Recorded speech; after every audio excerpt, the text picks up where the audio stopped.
Hello and welcome to the third lecture of the second week of classes in the Open University's MOOC on genocide. This week is dedicated to the Rwandan genocide of 1994.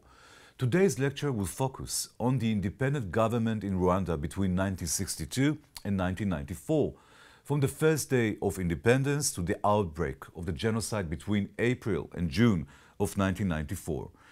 Rwanda becomes an independent state as the Belgians, the colonialists who controlled it since 1916, essentially give them the keys to power.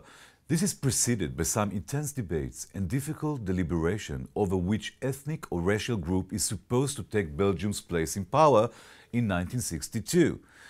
Early on in this process, it actually seemed the Tutsis were the natural candidates to take over the government, since they had ruled Rwanda before the Europeans came in 1898.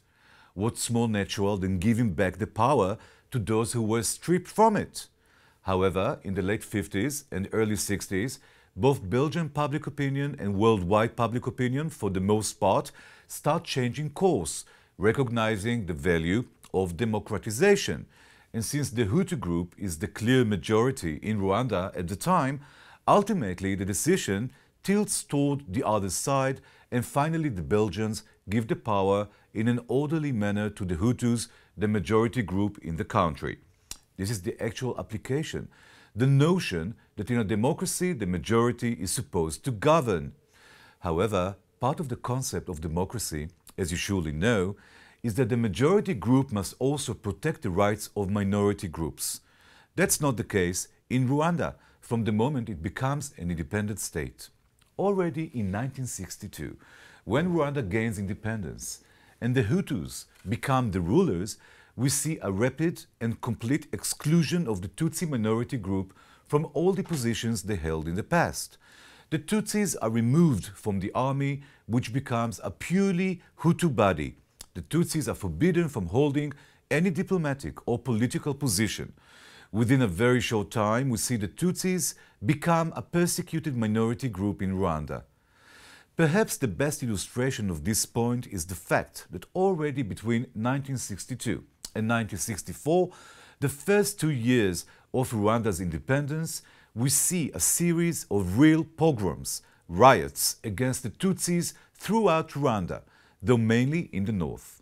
During these pogroms, nearly 30,000 Tutsis are killed and hundreds of thousands forced to flee for their lives and cross the border to Uganda, the neighboring country to the north, and settle there in refugee camps that exist until 1994. We will elaborate on the situation in those refugee camps in Uganda in one of the lectures this week. The treatment of the Tutsis by the Hutu government doesn't change until 1994.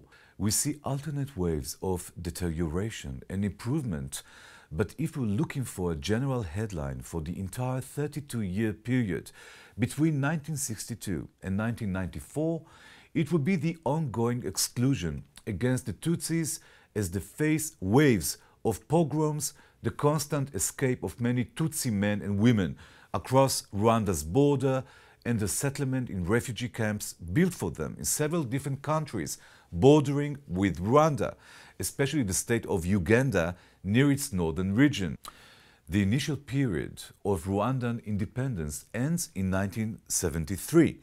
This period from 1962 to 1973 is called the First Republic in Rwanda. During this time, Rwanda is led by President Kayibanda, who is toppled in 1973 by a military coup and replaced with a new president named Habyarimana. Habyarimana rules Rwanda with an iron fist from 1973 to 1994, and this period is called the Second Republic. Habyarimana has a wife named Agathe, and together they run Rwanda as if it were a family business, a corrupt and nepotistic regime to an almost unimaginable degree. Every senior position in Rwanda is given to a relative of the president or his spouse. In Rwanda, the government is called by the unflattering name of the Ladies' Clan. Clan, originally a Scottish term for tribe.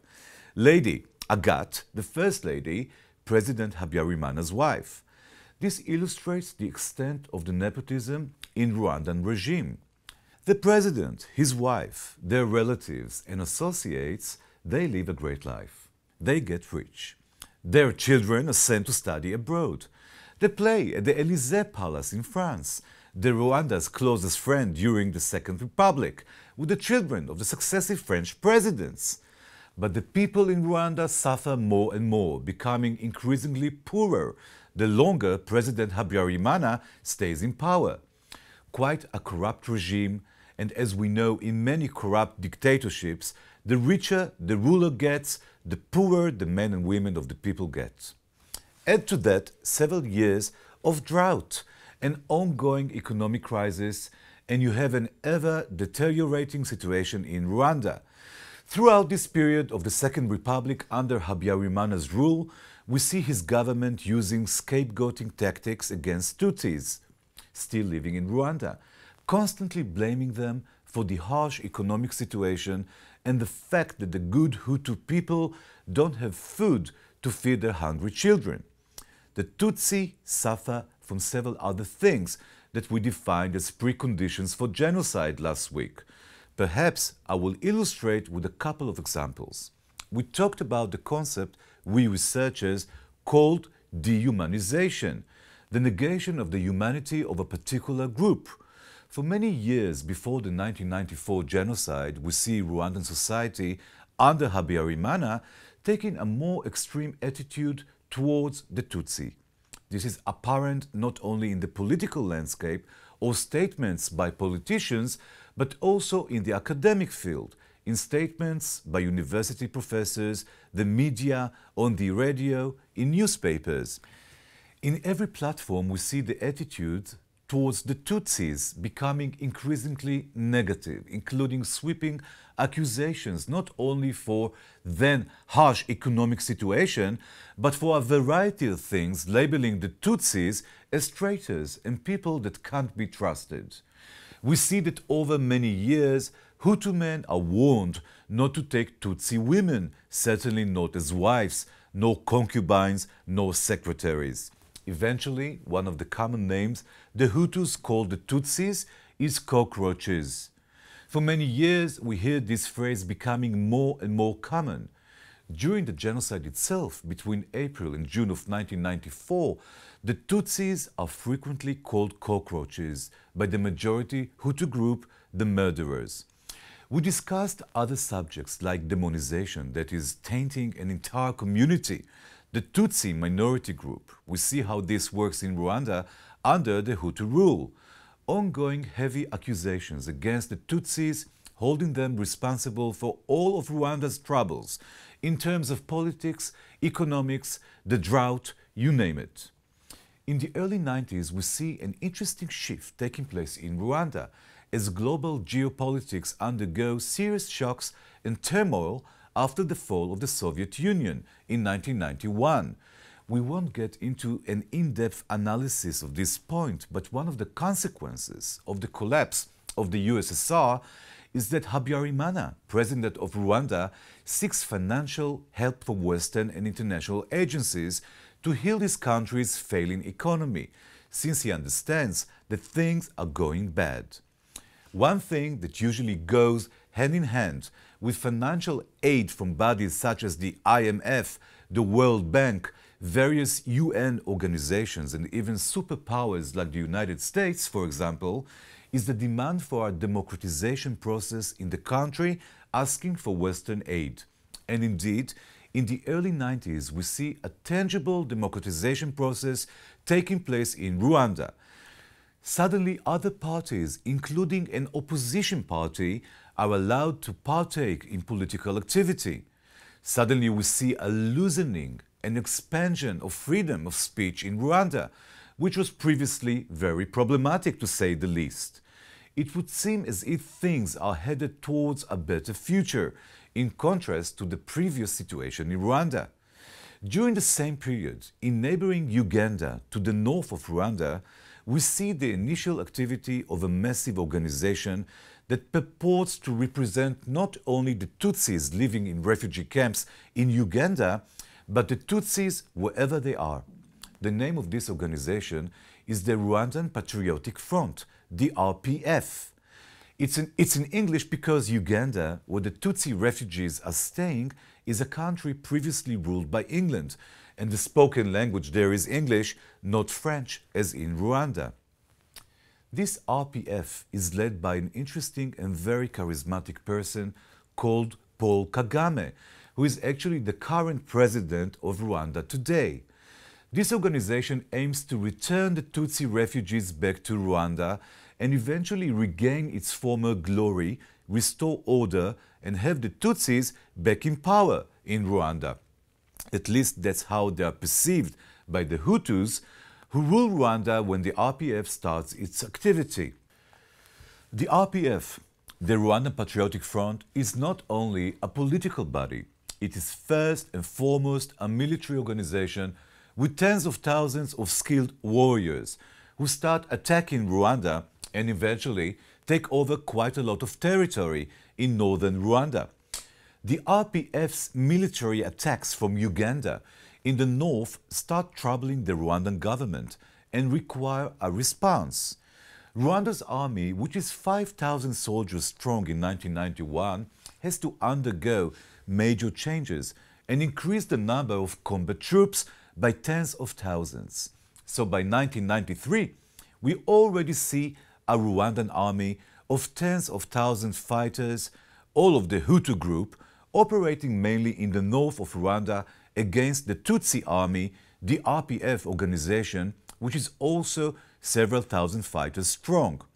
A lot of Hutu refugees migrate down south from North Rwanda to the capital, Kigali, and even further south. In doing so, they spread rumors of terrible acts performed by the Tutsis from the RPF against innocent Hutu civilians, murdering men, raping women, and so on. Some of these rumors are unfounded, but the general atmosphere is that of a severe crisis. As a result of international intervention, the president of Rwanda, Habyarimana, signs a peace treaty with Paul Kagame, commander of the RPF. This agreement has a few phases, but the main one is the agreement signed in August 1993 in the Tanzanian city of Arusha. On paper, this agreement opens a new page in the history of relations between the Hutu and the Tutsi. Talking about the Tutsi refugees returning to Rwanda, the RPF army integrating into the Rwandan army, and the Tutsis getting representation based on their share of the population, including in parliament, the government, and any other domain of public life. This agreement was never really implemented because of the strong opposition by the right-wing reactionary camp in Rwanda to this peace agreement, which President Habyarimana signs with the reviled enemy, Tutsi leader Paul Kagame. In early April 1994, President Habyarimana returns from an official ceremony in which he confirms the signing of a peace agreement with Paul Kagame. The president of the neighboring country of Burundi is in his plane too. Before landing in Kigali, the capital of Rwanda, someone intercepts the president's plane with a surface-to-air missile, killing Habyarimana, the president of Rwanda, along with his entourage, the entourage of President of Burundi and the President of Burundi himself. That night, the genocide begins in Rwanda as all the supposedly moderate elements in the Rwandan Hutu government who supported the peace treaty with the Tutsis are removed. We will talk about what happens in this genocide in the next lecture. I'll just finish this short conversation with a brief summary in which I'll emphasize the central theme which we are looking for in all our discussions on genocide, as you know. As always, we start by looking for the evidence of premeditated plans and the intention to commit genocide. In this case, the assassination of the president, the genocide that soon followed, the use of the assassination as justification of war, or rather genocide, shows us very clearly that this is no coincidence, but rather a premeditated deed. We'll discuss the other evidence we use when studying the genocide in Rwanda in the next lecture. Goodbye for now.